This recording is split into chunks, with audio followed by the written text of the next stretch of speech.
Now go to the northern region, where a coalition of NGOs in the region with interest in child welfare issues have cited poor monitoring and education as a serious threat to the increasing numbers of street children.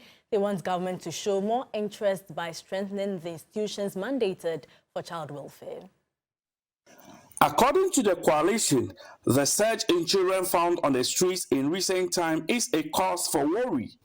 In the northern region alone, the coalition revealed there are over 40,000 children roaming on the streets.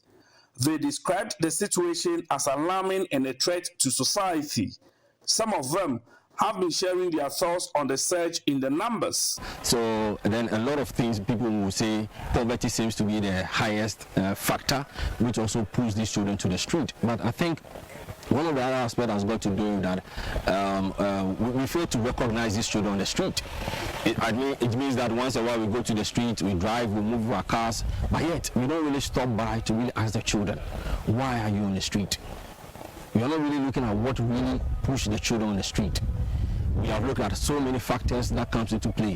One will even blame the child that, oh, okay, because maybe the child did not go to school, the child seems to be stubborn in the house and all that. But we have forgotten that there are some underlying factors which has also contributed to these things, that because of that the child will move from the home and be on the street.